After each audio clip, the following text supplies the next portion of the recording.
I feel like this is much easier than doing it at the other facility. We did this on Monday, and we were in a much more like cavernous place with like lots of echoes, and so we had to be like, hello. But today it's like, hi, my name's Wilk. I'm Autumn. We have slides for that later. We have slides for this, but we're your presenters. Thank you so much for coming out. Apologies for the door snafu. That was the door code thing. That was not us, believe it or not. There is, if you didn't get a name tag, feel free to grab a name tag. And then there is a restroom out the door here immediately to the right. So that's about the only like amenity that this place seems to have. It's all very tight. We appreciate your like comfort with each other as we try to jam 24, hopefully, people into this space. We are gonna get rolling. Our apologies in advance if we have to run in and out of this door, which is poorly placed, as we go and like get more people from downstairs as they arrive. So, but primarily, thank you for being here. This is the first time that Disc Northwest has done something like this. We also have Lorenzo. I should introduce Lorenzo in the back. Going to be filming this and recording this. The theory is that Disc Northwest will publish this as like a resource to everyone in a more consumable format than go to Fremont and try to figure your way through a door. There'll be a lot of Q&A at the end.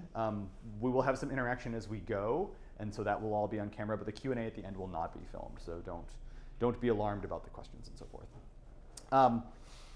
As I said, thank you for being here. This Frisbee, more than any other sport that I'm aware of, is owned by its community. We are all ambassadors for it, and having folks be interested and engaged in the rules and the way that the game is supposed to be played really does help the entire sport. It helps make the leagues better, it helps your teams, it helps your opponents. It is really a great thing for all of us.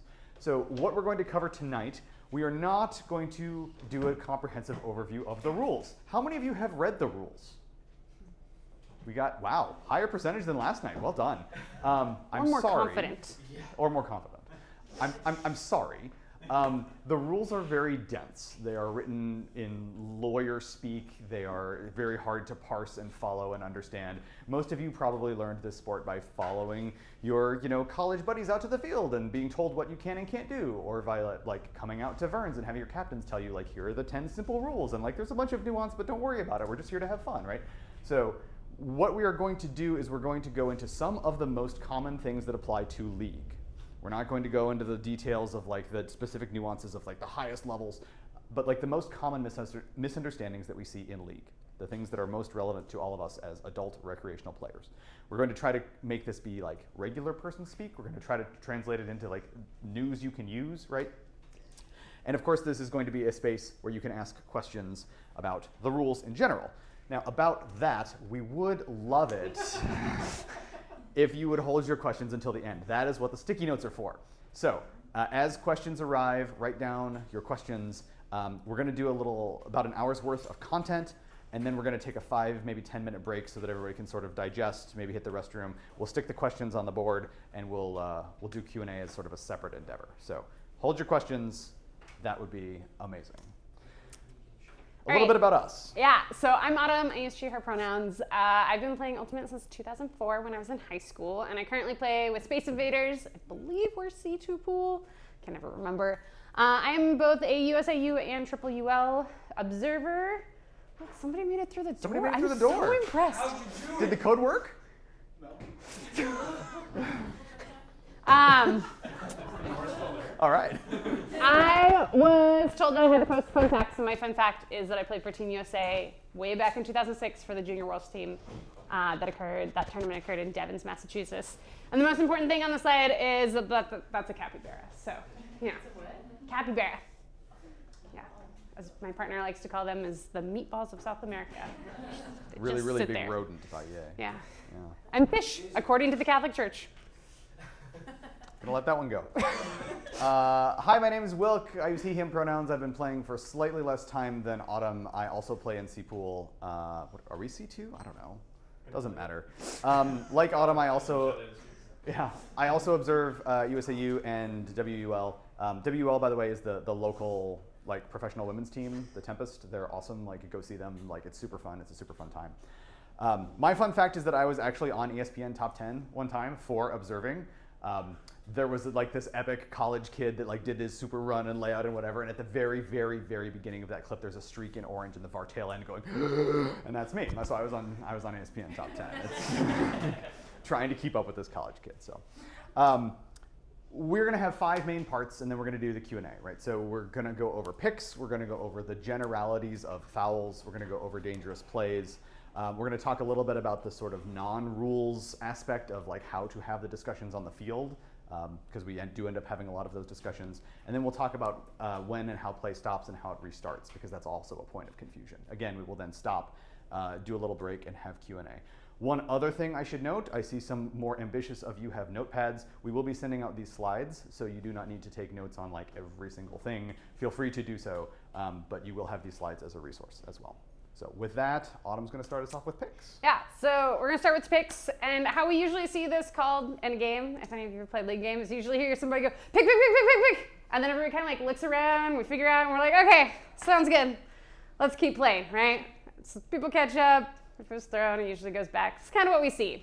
But we're going to look at exactly what the rule book says. So on any of these slides, anything that you see in red is going to be things that we took pretty much verbatim from the rule book. Will probably did a slightly better job than I did. So a defensive player must be guarding an offensive player, which means they must be within 10 feet at the time of the pick call and reacting to that offensive player. I like to tell people 10 feet is about 3 big steps for me. Wilk likes to say if you can lay down and touch the person, you're not at 10 feet. A pick occurs whenever an offensive player moves in a manner that causes a defensive player guarding an offensive player to be obstructed by another player, which essentially means that if you get cut off and have to slow down or change directions, it's a pick. And it can only be called by the obstructed player immediately after it occurs. So you can't wait and like figure out if they've caught the frisbee. You have to call it as soon as it happens. And then players reposition to their location at the time of the pick call. Not when it was recognized, but at the time of the pick call. And then play is going to restart with a either defensive check or a check-in with the defense saying 3, 2, 1, disc in. So if we want to see this called correctly in games, call a pick, just like you have been. Everyone moves back to where they were at the time of the pick call and then have the defender catch up the relative distance. So that means if your defender was 8 feet away when they called the pick, they don't get to come stand next to you. They get to catch up so that they're 8 feet away where they should have been. If the defender says that they could have made a play, maybe they were right next to you and then they got cut off and they say they can make a play, you should send the disc back to whoever the thrower was to redo that play. If they couldn't make a play, you can always show good spirit and be like, no, you should keep the disc. I wasn't going to have a play on that. I just think I should be closer to set the mark. And that's totally, you can totally do that. Leave the disc with the receiver and restart from there. And then we want to loudly count 3, 2, 1, disc in with a check. So what we're going to do is we're going to look at some examples via video. So we'll play this a couple of times. What we're going to be looking at will start to develop over here with the pink and white players, and it'll play out kind of in this space on the field if I'm remembering this video correctly.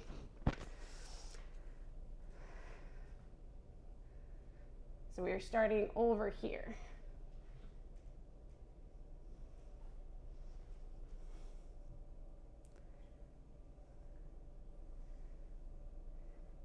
We will play the video again. What did we see? Did anybody see anything? Anybody see a pick? Yeah. You said not within 10 feet. We got a couple hands over here. Same idea, too far away. Okay. So we'll play it again. All right. So it's going to be this person calling the pick. This is their mark.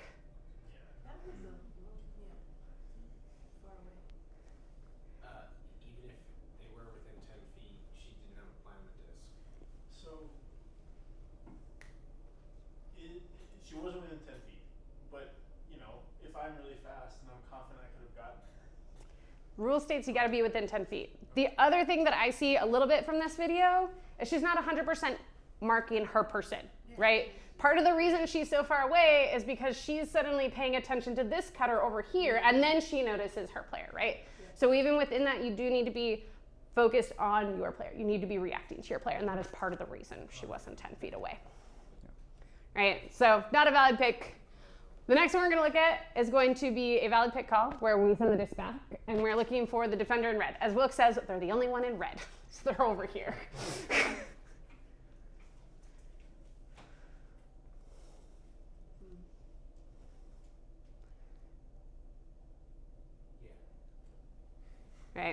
What did y'all see? We got a yeah. Pretty clear wall of people stuffing red player and getting over. Yeah, right. It's very clearly persons within 10 feet paying attention to his person gets picked by the other pair of players coming in. And the disc should be sent back. Catches up the relative distance. Yep. Yeah.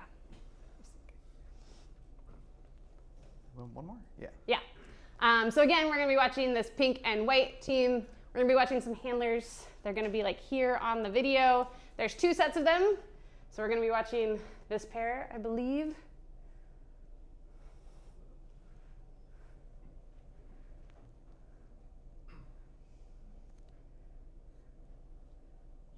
Okay. What did we see? It looked like they were guarding, but they were very much focused on something else. That's wrong. But they were within 10 feet. I don't think they would have planned it. Like they were off. Right, so we're here, still watching clips of white player over on the side here. And so they do immediately call the pick. And what they're saying here is it happened back here. This is all in Spanish, but happened back here, but I do think I should get the position. I think they had me beat, so the disc is going to stay here with the receiver, but I should get to set up my position because I was close enough. Cool. This picks is our short section. Hey. And you gotta click on the button. I'm trying. So we're going to move on to fouls.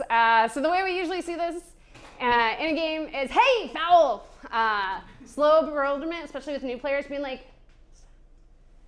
kind of like confused on the field, like, are they allowed to do that? And then kind of people just being like, I don't really know what happened. This is Wilk's favorite example, so I'm gonna let him explain it. So this is a still frame from Nationals last year. Dark is on offense. Dark went up for this disc. This happened. Dark called foul. And the very first thing that White 16 said in their discussion was, and I quote, "I didn't touch you, bro." And like, maybe that's legitimate, maybe that's not. Do you need me to go down? It's not me. Okay. Just verifying. But like, it serves a point that like, especially in situations where you're tired and you're playing hard and there's a fast play, it's not always clear what happened. It is entirely possible that 16 Light truly believes he did not make contact because it's so hard to keep track of all those things when you're laser focused on making your defensive play, right? So rulebook has more to say about fouls than it does about picks. And the first thing it says, the foul is contact between opposing players that affects continued play. So that can be many different types of contact. You could be stepping on somebody's foot. You could have slapped their hands. You could have had body contact that pushed them off that line. It affected the continuation of play. Not all contact is a foul. Not all contact affects the continuation of play. So in general, the player initiating the contact has committed the foul. So if a trailing player runs into a player in front of them, it's nearly always a foul on the trailing player. If you gave somebody a flat tire while chasing them down the field, that's on you. You are in my way is not a foul. And this doesn't talk about offense versus defense. So we're just talking about fouls in general. We're talking about the person who initiated the contact, not who's on offense or defense. Finally, this is a subset of fouls, receiving fouls, that we often don't talk about as much. But if a player interferes with the opponent's attempt to make a play on the disc, the player has committed a receiving foul, and the fouled player gains possession at the spot of the infraction.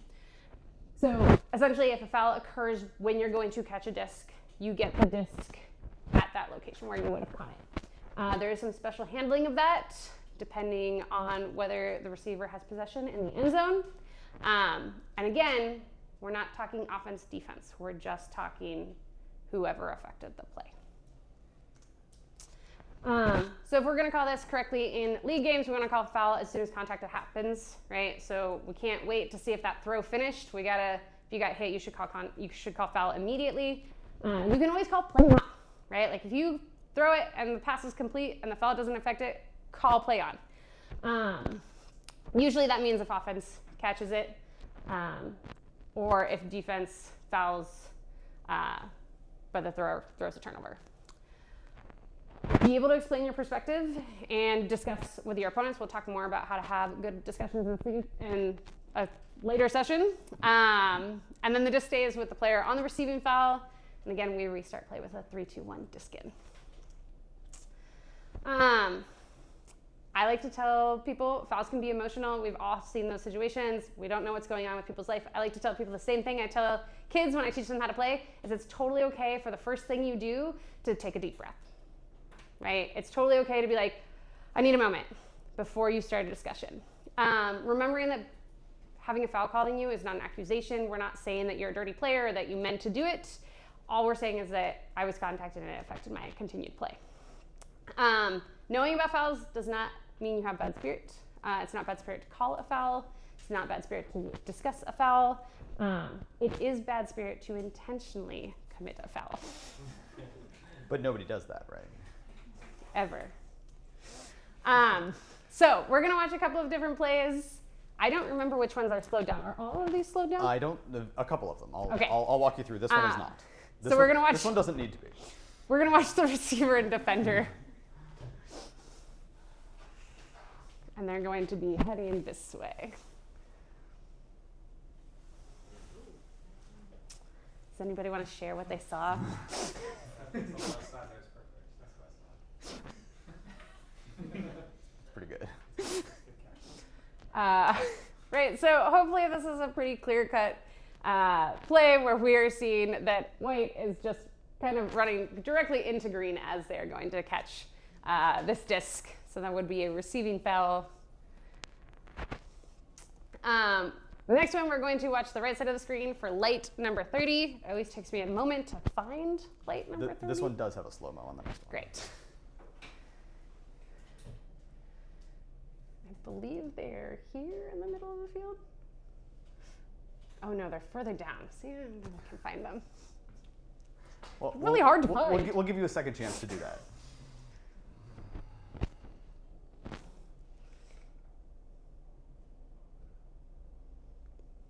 What did we see on that one? Nothing. Okay, we're gonna slow it. Did he push off? Right, so we have somebody saying that they saw a push off. Let's see this slowed down.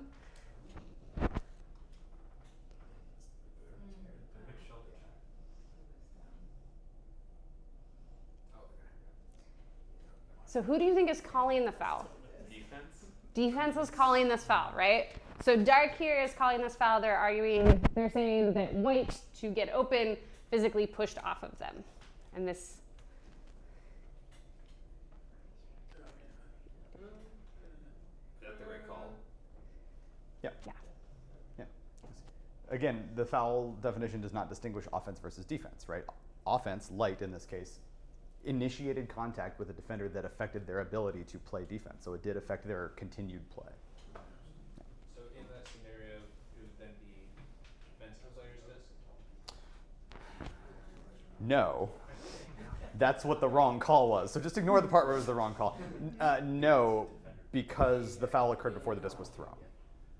And there's details about that. So that foul did not occur as they were making a play on the disc. A receiving foul occurs when you are making a play on the disc. It was not a receiving foul, it was a general foul. Yeah. But that's getting into the weeds. We're happy to talk to you after the clinic if you would like to talk more about the weeds of that play. Write down a question, yeah.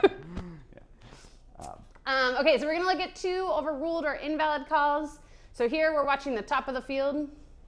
I don't know where the top is. Oh, Oh, I will let you handle this oh one. hell yeah, you will. So you're going to look at these 2 players here. And immediately gets up, immediately calls a foul, immediately gets up and starts having a conversation. And then look at this expert form from this observer. Like really, really pro work from this observer here, calling that not to be a foul. So we're gonna watch it again, and then we can talk about what we saw happen. Is it UW? It is not UW. It's at UW.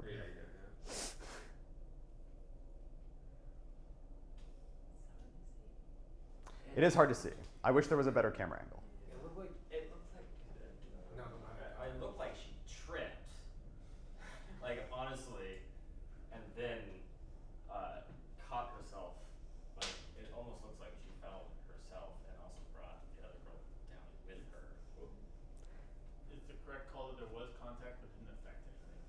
So what I ruled on this and what I saw on this is Autumn and I are offense and defense. We're running this way. Autumn's offense, I'm defense. We're running, but defense gets their hand in there first and knocks the disc away. And so sure, there's a little bit of shoulder bumping, a little bit of shoulder checking, and then after the disc is knocked away, there's a little bit more, and offense loses their balance.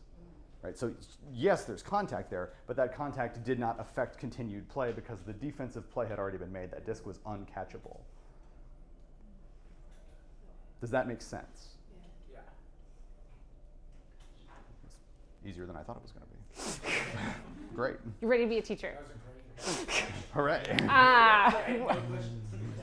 We're going to watch the receiver and defender on this one. This is also an overruled or invalid call.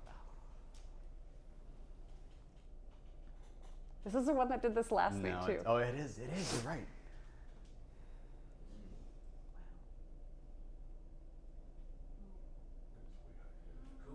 So light is on offense, which we should have probably said at the start. Yes, light is on offense for this one. Good position. It doesn't technically matter, but it's helpful to put it in the context. So is the thought that the foul's preventing him from making it play on the disc because of blocking? He still got his hand on the disc. He's using his arm just to fully block the other guy. Yeah. Nothing to do with this. So there was no foul called on this play, but there was a lot of contact on that play, right? Like a lot of contact. But we are saying that this contact is not a foul. You can just arm burst on him. Yeah. We're saying that. That. So the arm bar is a bit of an interesting point. You're not technically allowed to do that, but you can make sort of a case that he was just running at the level of play that they're at. This is club nationals. That sort of shoulder checking and stuff. That's pretty normal. So that doesn't fall outside of their norm. But specifically, all of the contact of light was trying to go left to right on the screen through the defender to get to the disc, right? The defender is between the offense and the disc, and light is initiating all of that contact to try to break through the defender to get to that disc. And because light is initiating that contact, that is not a foul committed by the defense. But is a foul committed by the offense? Defense could conceivably call a foul on that if they wanted to, yes. They got the desired results. So they're trying to. Right. Or it's even possible that it didn't actually affect their momentum Right. play. It's If they get lots of contact, they're still going straight, and if it doesn't affect their momentum to block the disc, then it Right. wouldn't. And with that, we're on to dangerous plays, means which we is get- why I stood over Which means we here. get to oh my gosh, she's better at this than I am.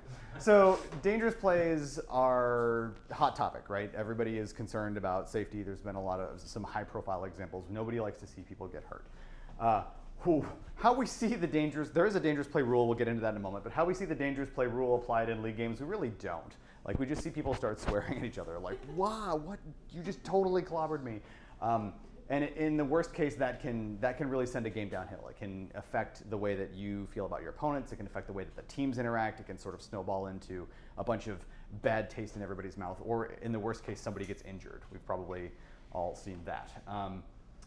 Instead, we'll talk about what the rulebook actually says. The rulebook says that there are 3 conditions that can create dangerous play. One is reckless disregard for safety. One is posing a significant risk of injury, and one is just a catch-all bucket of dangerously aggressive behavior, right? All of these things are treated as dangerous play. Dangerous plays are treated like fouls. They are a type of foul, effectively. So any kind of dangerous play is a foul. It does not matter who commits it. Again, this does not distinguish between offense and defense. It's possible for anyone on the field to commit a dangerous play. The rulebook says dangerous play is considered a foul regardless of whether or when the disc arrives or contact occurs. Whether is an interesting word there. Whether means you can have a dangerous play even if the disc wasn't in your area. It also means you can have a dangerous play without contact. Not all dangerous plays will have physical contact between players. That gets real tricky. I expect a lot of questions. We'll talk more about that in a moment. The other thing that the rulebook says is this is the most important rule. There are no rules that trump this one, right? Safe play is the single most important thing. Who can call dangerous play? Anybody. The infracted player, the person who believes that a dangerous play was committed against them, can call it just like you would call a foul. But can anybody call dangerous play? sideline. Yeah. Has to be the player that was endangered is the word. Involved. Yes. Has to be a player. Yes. Has to be the person who was infracted. Yes. Unless there's a serious enough injury, which in that case it There's- should be yeah, fairly yeah, obvious. Yeah. The rabbit holes that we're trying to not go down into. So, the dangerous play section in the rulebook, for those of you that have read it, is one of the longer sections. It is multiple pages. There is a whole bunch of stuff there because it is fundamentally impossible to describe every possible dangerous play, right? So there has to be a lot of leeway. There has to be some subjectivity, which makes a lot of wording. What the rulebook does is it gives you examples. It gives you non-exhaustive examples of types of things that can be a dangerous play. So some of those examples are about contact that is significant or contact that happens at high speed, right? Things like a significant collision with someone who is mostly stationary. If somebody's standing there and gets trucked, that's a dangerous play, right? Jumping, where it is likely that a collision will result. We've all seen the 50-50 ball in the end zone and there's 6 players gathered under it, and if they all go straight up, that's great, but if somebody YOLOs in from the side, just like, and bowling pins, right? That's also a textbook dangerous play. And then you have jumping right in front of someone who is sprinting such that they can no longer avoid you, right? Some of the examples in the annotations of the rulebook are about the location of where contact occurs. So any contact with the head is like, you don't mess around with head contact, right? Like that is super, super gnarly. And so if you clobbering somebody on the head on the way down, that sort of thing, very good candidate for a dangerous play. We have contact with the back or legs. If you're gonna lay out and try to make a diving play and you go through someone's legs, that's how knees get hurt. That's how ankles get hurt. You don't wanna see that. And then we have a great example of this, like undercutting an airborne player. If somebody goes up and jumps, they have the right to land on their feet. And if they get undercut, that's a real dangerous situation for that player. And then the third sort of category of examples that they give is around body control and spatial awareness. So a really big one that we see all the time is running without looking. Every player has an affirmative obligation to know where they are going on the field, know what's in front of them, and avoid that contact. So if you are running forwards, looking over your shoulder at a disc, that's great if you're the deepest person on the field going for a huck. There's nobody in front of you. But if you're in the middle of the field where there's likely to be other people, textbook dangerous play. We've got jumping into a group of stationary players, and then wild throwing motions. Again, any player can commit a dangerous play. The thrower can commit a dangerous play. If you have the disc and you're making fakes and you just like wallop somebody in the face with the disc, like you don't get special protection because you're the thrower. Okay, we said that dangerous plays can exist with no contact. We're going to try and elaborate on that a little bit. Do we have another slide about this? Yes, we do. Excellent. The rulebook says it is the responsibility of all players to avoid initiating contact. Players have an affirmative obligation to make reasonable efforts to avoid initiating contact. What that means is that if players are barreling towards each other, they both have an obligation to bail out of that potential collision. Everybody has an obligation to avoid that contact. And if both players bail out of it, then there was not going to be any contact. But I think the next slide says, the possibility of contact is insufficient to justify a dangerous play call. If someone stops or changes their direction such that a contact would not have occurred, then that means it's not a dangerous play. Again, if people are running at each other and somebody bails out, that's not a dangerous play. It is somewhat common that people will get spooked, right? You will have people running towards each other and someone will become scared, or a defender will come over a shoulder and the offensive player didn't know they were there and they'll say, oh my God, that scared me. That was dangerous. Getting spooked is not enough for it to be a dangerous play. The fact that you were surprised or felt intimidated does not make it a dangerous play. The thing that makes it a dangerous play is if the contact would have occurred. Right? So in my example where players are running directly at each other, if one of them bails out and the other one bulldozes through that space, that is a dangerous play with no contact. Because if the one did not bail out, there would have been a major collision. Does that make sense? That's probably the trickiest thing. Yeah, this is really hard, especially when there's female and males on the field. Yes. Because you can get spooked when someone's coming right at you. Totally. And if you don't move out of the way, then they would have hit you. So it's one of those very fine lines Totally. of like, how do you call that? You know, how does that work? And we'll get momentarily into the discussions on the field and so forth, but as an example, I have been called for dangerous play. I was on defense, a female offensive player was running into the end zone thusly, and I was sort of running at an angle. She went up, caught the disc, I laid out behind her, swatted at the disc, missed. She caught it, turned around and said, "That was a dangerous play, you need to chill out." And I said, "Great, let's have a little conversation about it." From my perspective, it was a safe play. And the reason is I went behind her line.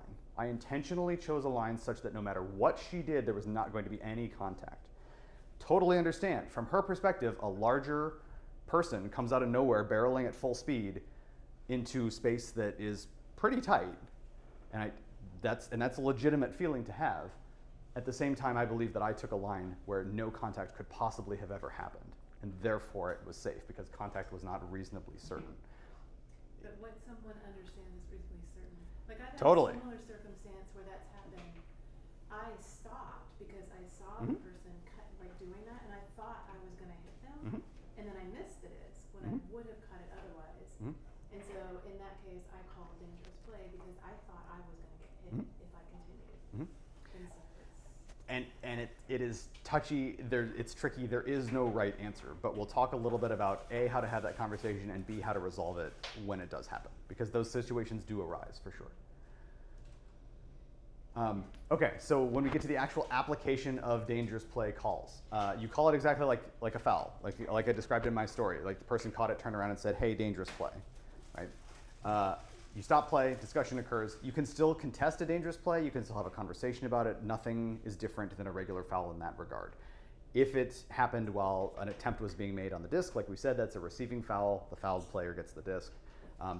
If the resolution is that I think it was dangerous, you don't, we're not going to come to an agreement.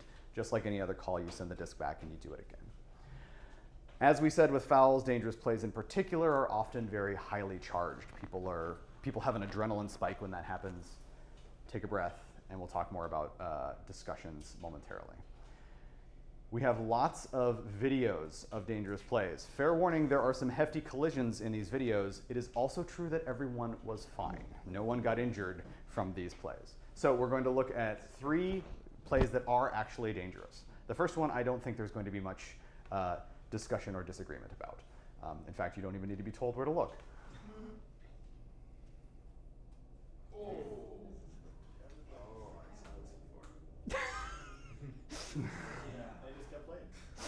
And they just kept playing. So what did we see? Kind of dove at his feet. Dove at his feet? Undercut a jump. Undercut a jumping player? Those are 2 of the 3 things that I see. The other thing that I see is that is a really late bid. That bid comes too late. That defense is not going to get that disc, right? Unnecessary late undercutting bid to the legs. Boy, that's a lot of check boxes. The worst game I've ever watched. Yeah. If you're familiar with this game, it's terrible. Okay, second one. This is a collision in the middle of the field. There's a replay on this one on the next slide. Okay. This one you're gonna watch. You're gonna watch this player here. So that's the classic light that always. Yeah. And so now we've got a replay. We've got it from 2 different angles.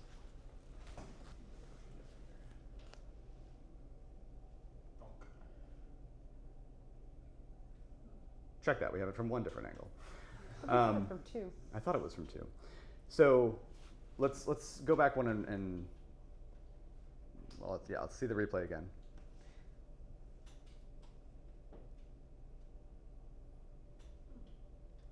What do we see? The offensive player wasn't looking where she was running. Okay. She was only looking at the disc, so she didn't see defender. Right, white was offense. Dark is offense. Oh, Offense. then I would say the defender wasn't looking where she was running. Yeah. And so Bingo. Defender is not looking where she's running, into the middle of the field, not marking her person as a poacher, right? Into a space that there's almost certainly going to be another person there. Sure, you can poach and you can play that defense, but you need to look, be aware of what's in front of you. So running without looking into the space, significant collision, right? People again are running in opposite directions and they collide. It's not great. So the defender there definitely has an obligation to be like looking where they're going. The offensive player presumably saw the defensive player and supposed to keep running.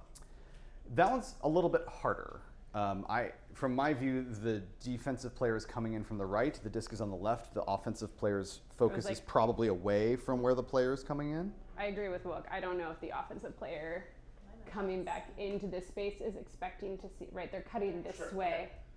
So Then yeah. more of a theoretical one, because I've been in a situation, the offensive player, where I have seen the oncoming player basically ignore them. Should I? You have an affirmative obligation to bail out, avoid the contact, and then you can call it. Yep. The rule book specifically says you cannot attempt to win a collision. So if you see someone come, those words are in the rule book. If you see someone coming towards you, you are not allowed to be like, "Yep, sucks to be you." Like, you can't do that, right? So you have an obligation to bail out. Yep. This one is the gnarliest collision of the bunch. Again, you're probably not going to need to be told what's happening here, but the player in the orange headband. This is off of the pole. Oh my god. And lucky for us, we have a slow-mo replay of this one too. Next slide. Next slide. Yeah, Does lucky. the offense just get the disc there for free then? So you kind of tripped. Mitch's face. Yeah, Mitch's face. A bit of a stump. Okay, so I heard a lot of things. I heard somebody say something about moving into space. Tell me more. I said White kind of moved into space, but wasn't going to get the disc. Okay, so remember this is off of a pole. There's not even a throw up. This is just the whatever pole picker upper picking up the pole. And you are right. White moves, and dark defense disagreed extremely strongly with this dangerous play call. They said there's no way that's a dangerous play because White moved into my line. And that is true. White moved into his line. It is also true that when you are coming down the field with a full head of steam and you are running next to a stationary player, you have to give enough reaction time that you can avoid when they make reasonable movements. Right? If a stationary player who is obviously the first throw, you have to expect that they are going to move and you have to be able to avoid them. If you run in a line such that you cannot avoid them when they move, that is a dangerous play. We see this occasionally if I am on offense and I'm the handler, I have the disc and I'm looking upfield, and we'll get a defender coming in from behind trying to keep up with their person, right? And if that defender comes by and brushes my hip, that's dangerous because I, as the handler, that is a valid movement, right? Like, they have to expect that I'm going to take my pivot, and them taking a line that cannot be avoided at full speed is a dangerous thing to do. Is it dangerous if the offense led them there though?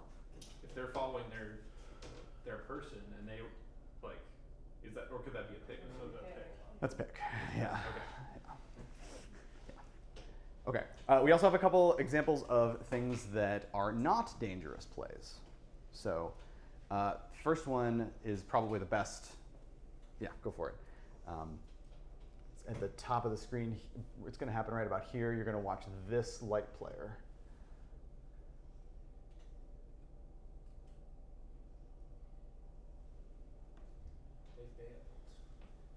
One more time.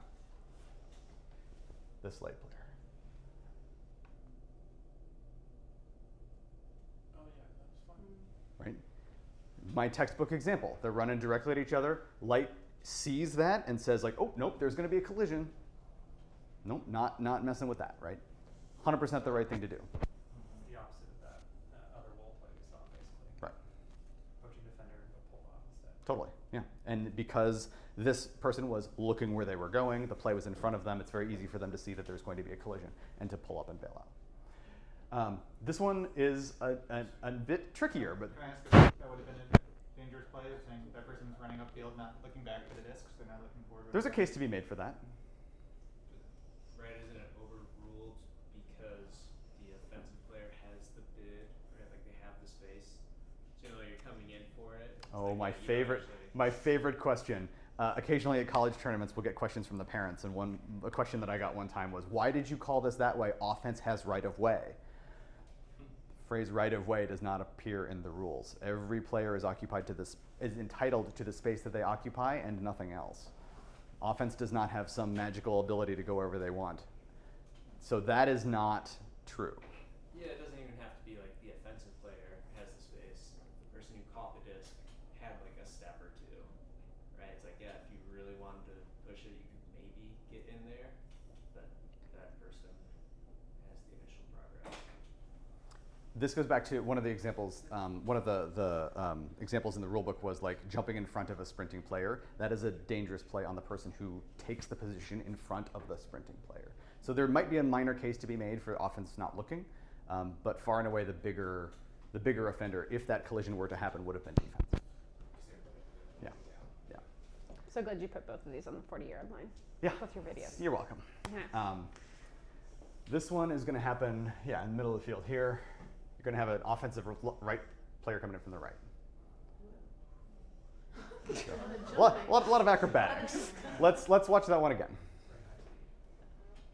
I don't know. Oh, this one just freezes. Yeah, that's fine. Get a 5-second digestion.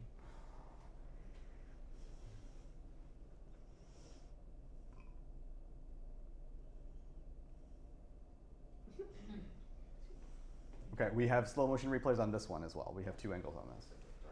This is the one with 2 angles? This is the one with 2 angles. Oh, ESPN.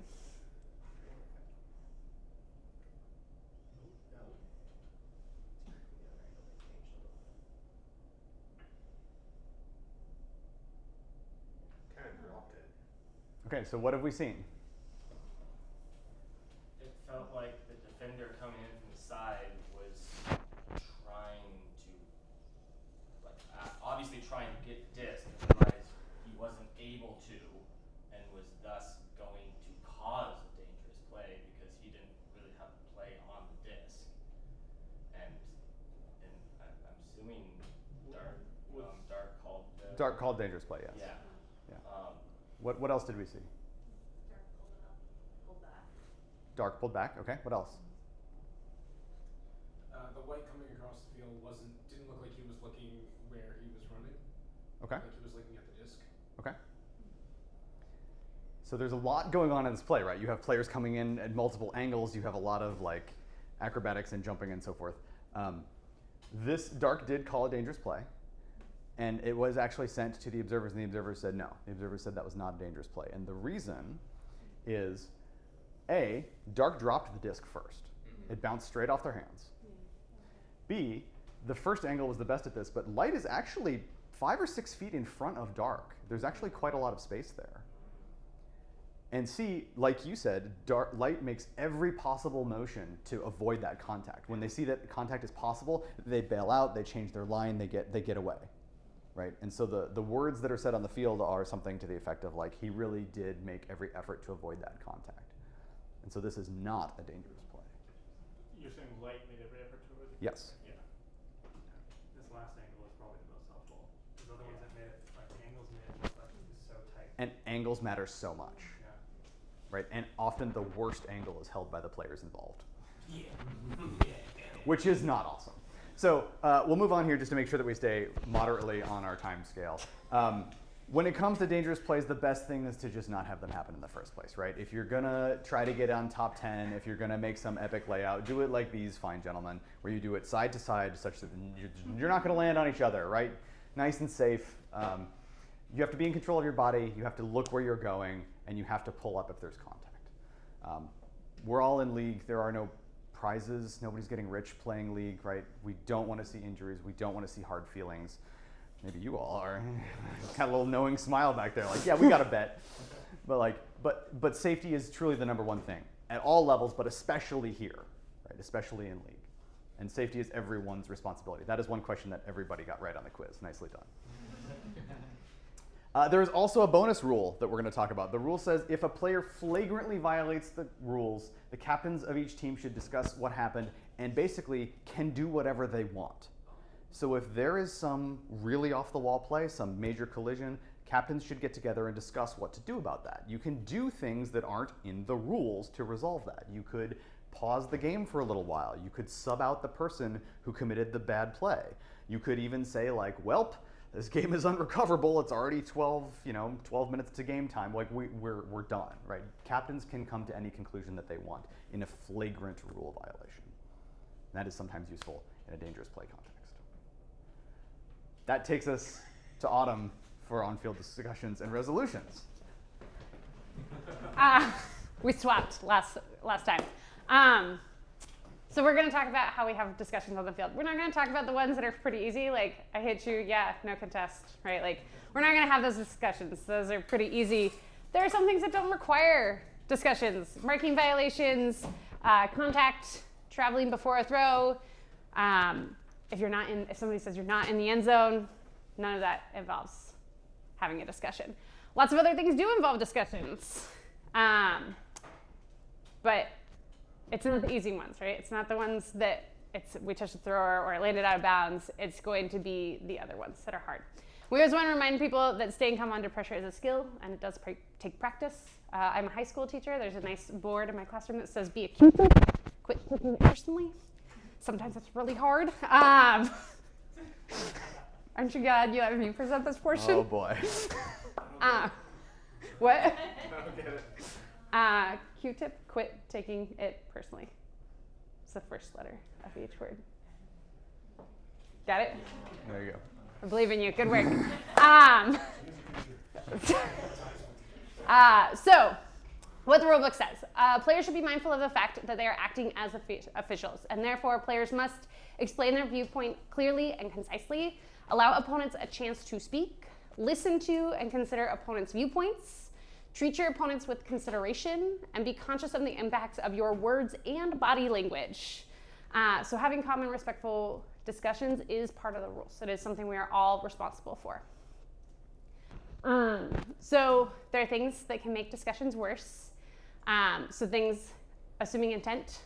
Remember, fouls are rarely intentional. Rarely do people do this to hurt other people. Denying someone else's experience. Being aggressive in your body language or the way you speak. Intimidation mannerisms. Being aware of celebrating versus taunting, and kind of tit for tat interactions on the field. They fouled me, I'm going to foul them back. There are many things you can do to exude calmness and have good conflict resolution or discussions. Exuding calmness, listening actively to what the person is saying, acknowledging people's emotions, sticking to the facts, not putting feelings onto that, using collaborative language, and taking a pause if needed. So always there to take a breath. We've all had teammates where our teammate is the issue. So sometimes coming up with ideas on how to de-escalate that teammate and make sure those discussions are simplified or go in a smoother manner. Having hand signals of some point. We'll see this a lot more in college divisions, where there might be that player where they call something or whatever else, and the first thing they are trying to do is to look at their coach.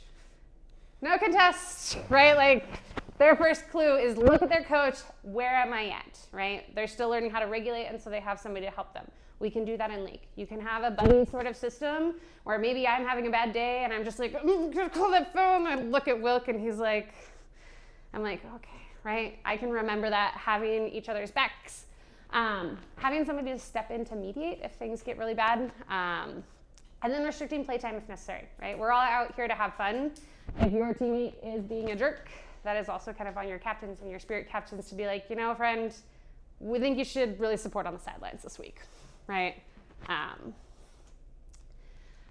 Sideline perspective is one of our favorite topics. It can be helpful to request perspective from people who were not on the field. Oftentimes this is close line calls or calls involving a lot of body contact. But this is what we should follow in the rulebook. Players may seek the perspective of sideline players to clarify the rules and to assist in making the appropriate call. However, sideline players should not interject unless their input is requested. Unless a sideline player may offer perspective without being asked if the perspective offered is to the detriment of their own team, right? Disagreement on the field, my teammate's like, I'm in, and I'm like, you landed out, right? I can still say that from the sideline. It is to the detriment of my own team. So as a good sideline player, you want to wait to be asked for input.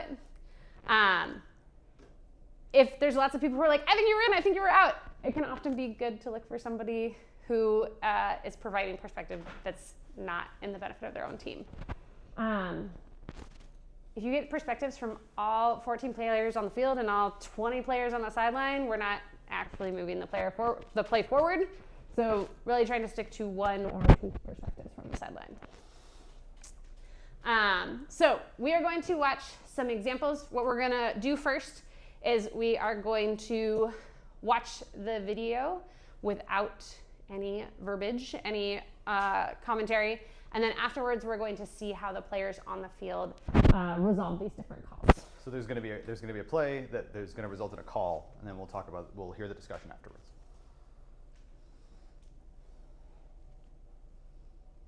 We're up here.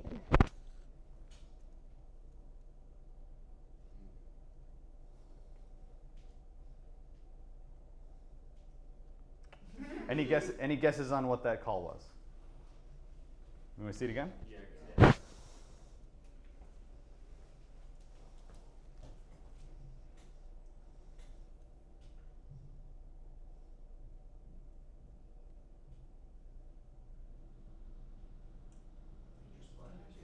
Dangerous play. Dangerous play was the call. So here, it starts off a little fuzzy, but here's the discussion that they have about The it. commenters are so loud. I can't see where the contact came from. I could have just grabbed it. Oh, wait. Because it's so close, I was just like trying to get out of your way as well. I definitely agree you avoided contact. I still think it's a dangerous play though. I understand why you think it's a dangerous play, but I would never have hit you there because I saw where you were. I'm not saying that you would have hit me. I think it's a dangerous play and I had to stop up. And it's just like, it's scary because you were coming into my lane. Do you think we're going to come to an agreement? Doesn't sound like it. Doesn't. Right? So in the discussion, both players got to express what they were feeling. There was no assigning of blame. There was no assigning of emotions to the other player. There was acknowledgement by the dark male player of how the white player was feeling, and they still didn't come to an agreement, and that's okay, right? It's totally fine to be like, you know, we come to a disagreement, we're gonna send the disc back. We're just gonna leave it contested and send it back. And that is what they did in this game. We're gonna watch a second clip, same game, different players, and we're going to see what is happening in this play. It should be right about there, I think, is where it's happening on the field. It's pretty close. Yeah. So we're watching these two players.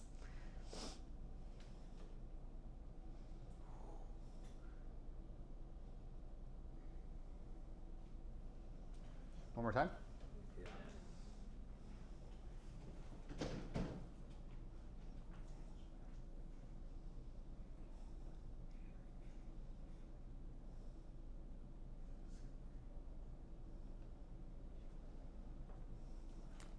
Any guesses on what was called? I would guess dangerous play by the white player to the dark player because he tried to lay out through his side to try to grab it when he obviously had the disc. And it was a little late, personally.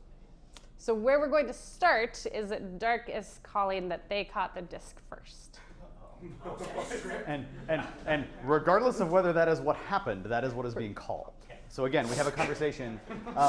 One thing to notice about this conversation is that at this game there is a jumbotron on the side, and so they'll have a little bit of a conversation, and then they'll wait, and then they'll be like, "Okay, that was new information," and then they'll they'll restart the conversation, so they could actually see the replay in real time.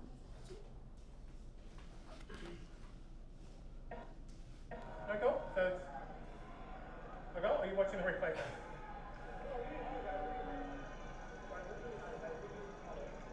He's trying to claim that the defense had it first. You're saying that you had it first? Watch.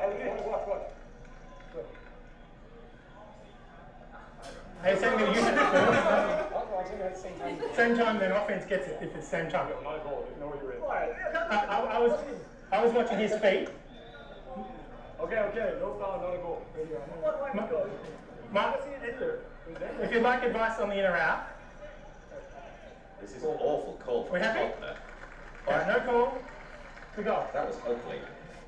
Okay, that one was clear, but was the first one a foul or no? Sorry, the one you played before that, was that a dangerous play or not? I would say no. I would say no. Okay. We did not discuss this. I We was did like, not, I don't. Yeah. Right. So in this play, this particular player, Podner, I was like, Podner kept on changing the goal. I caught it first. Okay, fine. We caught it at the same time, but it's definitely not inbound. You're definitely not in the end zone, right? Fine. I guess it's a goal, right? So he's moving what he's calling, he's changing, right? He's not listening to the other player, and his body language is like, well, clearly, can you not see this? Fine, whatever, right? Like, it's very dismissive, it's not listening. It's not a great example of how we should be communicating on the field. And again, same game, same teams, just different individuals on the same team.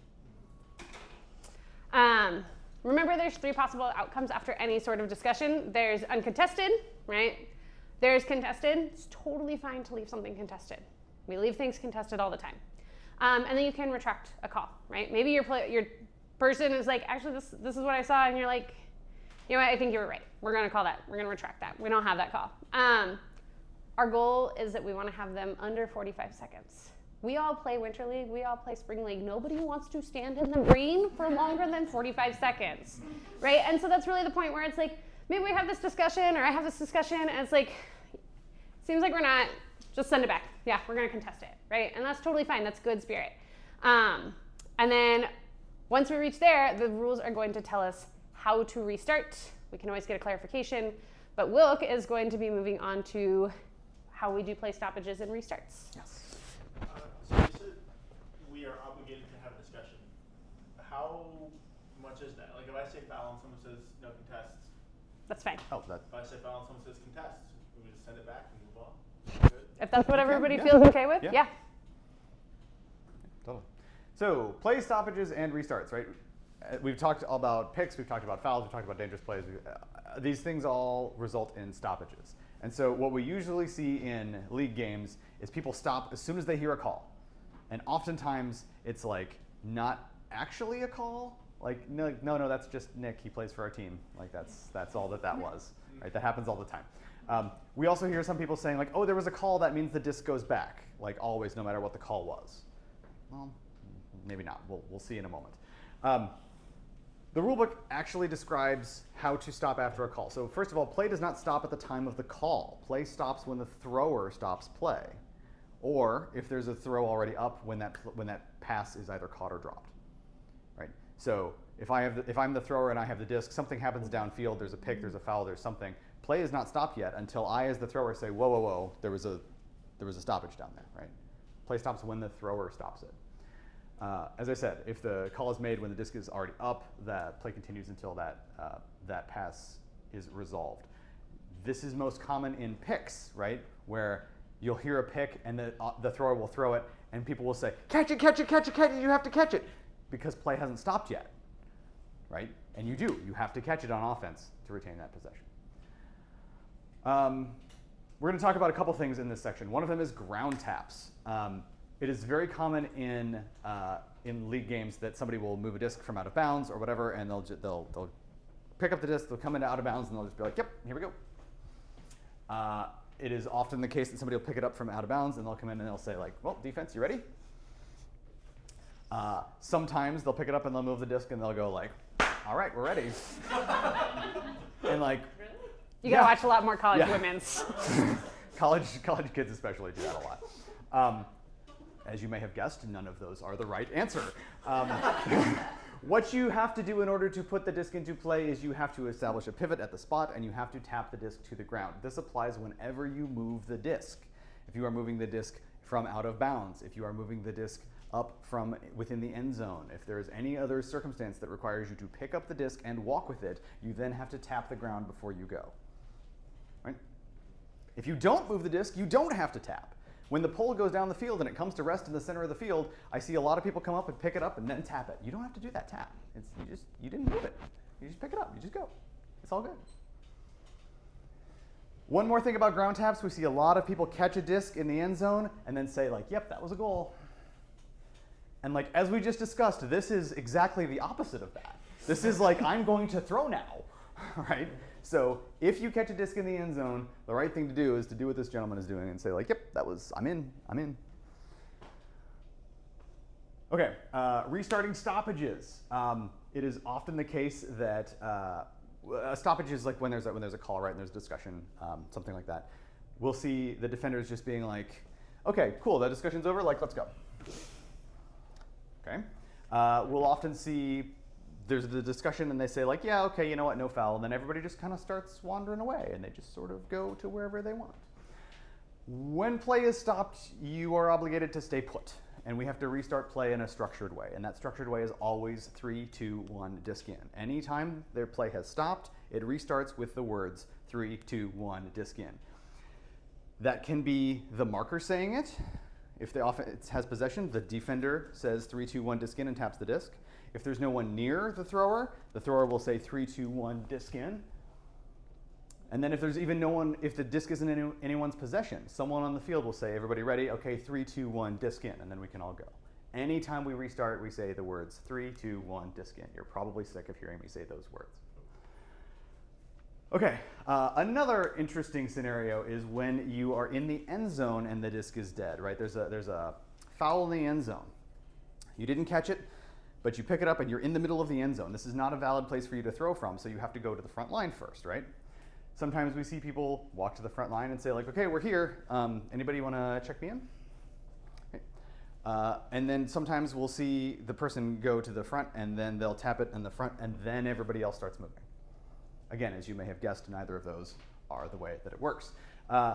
When there is a possession in the end zone, you check the disc live where it is in the end zone, and so that's a 3, 2, 1 disc in. Then you walk to the spot on the goal line, and because you walked it, you then tap it again. So that is often a double ground tap, right? There's the one, well, you're in the middle of the end zone, 3, 2, 1 disc in, now everybody can move. Then you walk to the front line of the end zone, then you set a pivot, then you tap it again. And that only happens for a foul. Or any sort of stoppage, where you're getting the disc in the end zone. Yep. Okay, we have some proper restarts. This is youth. So this is the youths. This is the youths. Even the high school kids know how to do this properly. And this is, whoever is picking up the disc, I don't remember who it is, they are on offense. Correct, yes. Because I thought they were on defense the first time we watched this. Yes, the person with the disc. So the person with the disc is over here. They have the disc and they say, okay, 3, 2, 1, disc in. They walk it to the front.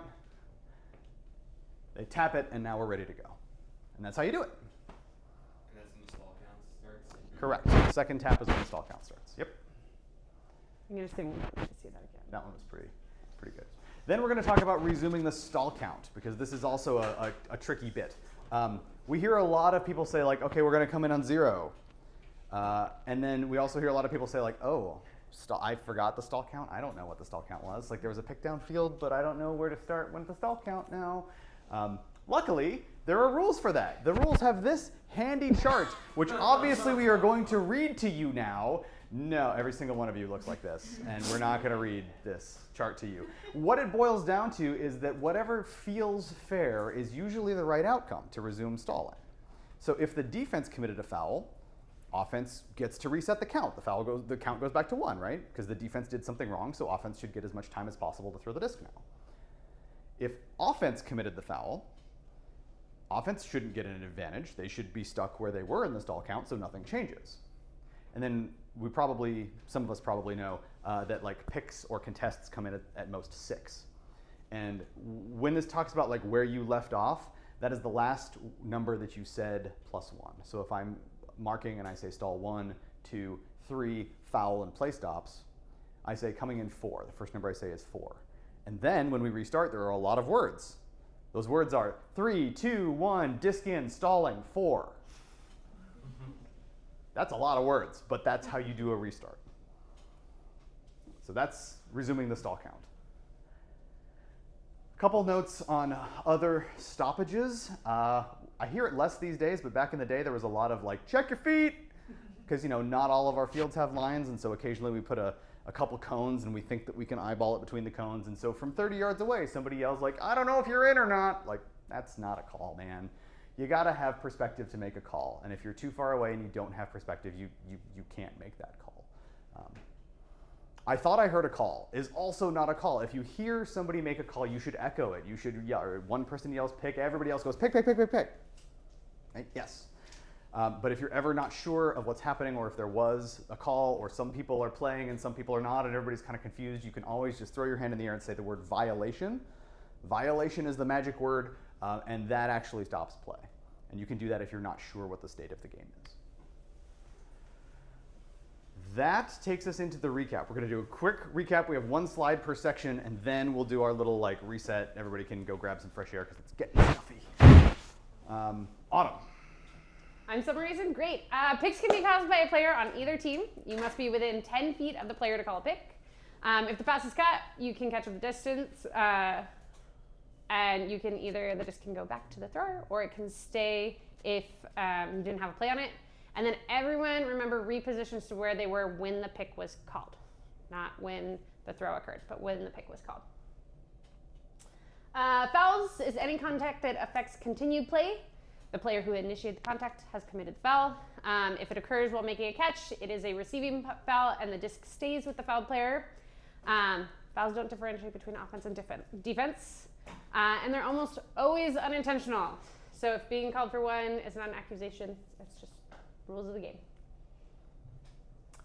Dangerous plays are tricky, but dangerous plays have one or more of three attributes. One is that they demonstrate reckless disregard for safety. One of them is that they pose a significant risk of injury. One of them is that they are just generally dangerously aggressive behavior. If any of those apply, it is a candidate for a dangerous play. Dangerous plays are called and resolved just like fouls. All the things that Autumn just said still apply.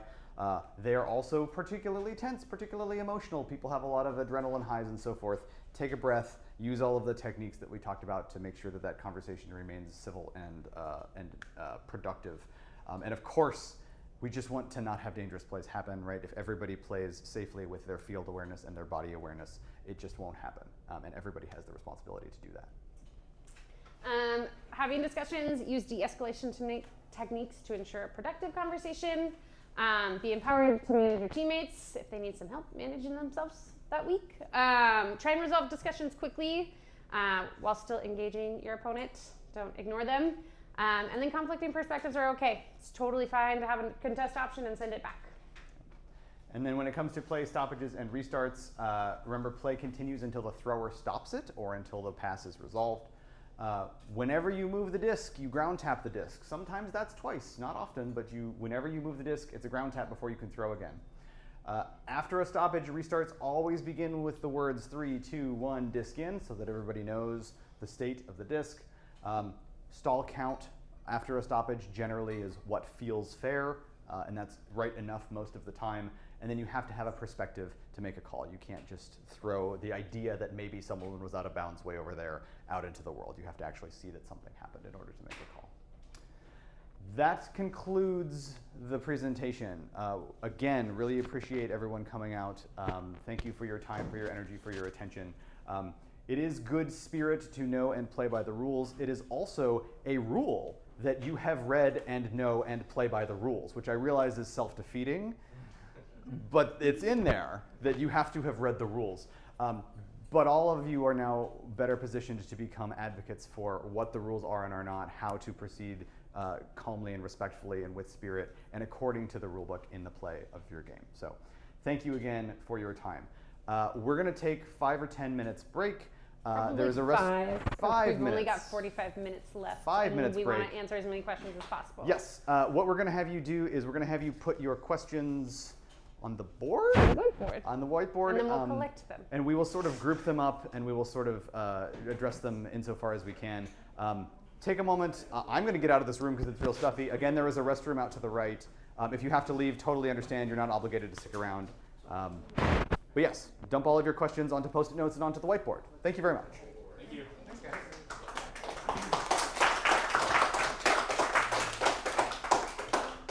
Did They applauded South Seattle. What? They applauded for you in South They Seattle. did. Oh, they applauded way harder than that in South Seattle. Okay, Wilk, just because you planted your partner in the audience to clap harder doesn't mean that it was better. Yeah, we got whistles and everything.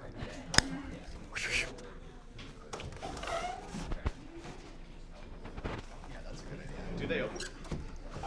Do they stay open? Unclear.